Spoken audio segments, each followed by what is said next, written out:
ኢትዮጵያን ወደ ተስፋ ሀገር እናሻግራት ሁላችንም በመደመር።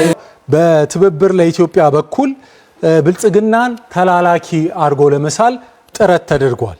እዚህ ጋር ልብ መባል ያለበት ኢትዮጵያ የአሰብን ይገባኛል የወደብ ጥያቄ አለኝ ብላ ስታነሳ አይ ይሄንን ጥያቄ የምታነሳው የራሷ ጥያቄ ሆኖ ሳይሆን የሌሎች ጥያቄ ነው የነገሌ ጥያቄ ነው ያሉ የጎረቤት ሀገር መሪ እንዳሉ ይታወቃል።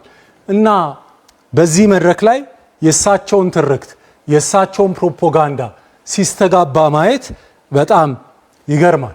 ምክንያቱም እዚህ ያሉት ሁሉም ፓርቲዎች የባህር በር ይገባናል ባይ ናቸው።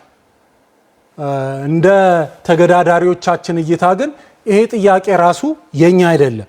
ስለዚህ እነሱም ይሄንን ጥያቄ ያነሱት ተላላኪ ሆኖ ነው ወይስ የብሔራዊ ጥቅም ጉዳይ አድርገውት ነው? የኤርትራ ሰራዊት እንዲያርጓል የኤርትራ መንግስት እንዲያርጓል ተብሎ ጥያቄ ሲቀርብ አይ መረጃ የለንም ተባለ እንጂ አናቀውም ተብሏል። ነገር ግን አንዳንድ የውጭ ዜና አውታሮች አሉባልታ ሲያስተጋቡ ያንን እንደ እውነት እንደ ሀቅ በመውሰድ የነሱን አሉባልታ መረጃ የሌለውን ነገር እዚሁ እየተደገመ ሰምተናል። ይሄም በፍጹም ተገቢ ያልሆነና መታረም ያለበት ነገር ነው ብለን እናስባለን።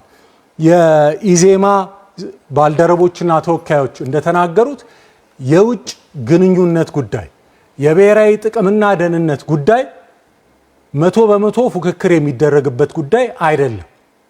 በትብብር በአገር ወዳድነት አንድ ላይ ልንቆምበት የሚገባ ጉዳይ ነው ብለን እናስባለን።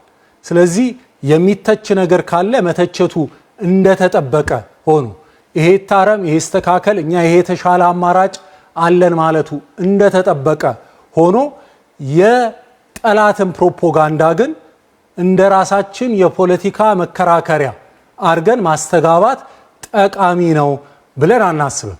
የኢትዮጵያ ሕዝብም እዚህ ካለ ነው የፖለቲካ አመራሮች የሚጠብቀው ከዚህ ከፍ ያለ ነገር ነው ብለን እናስባለን።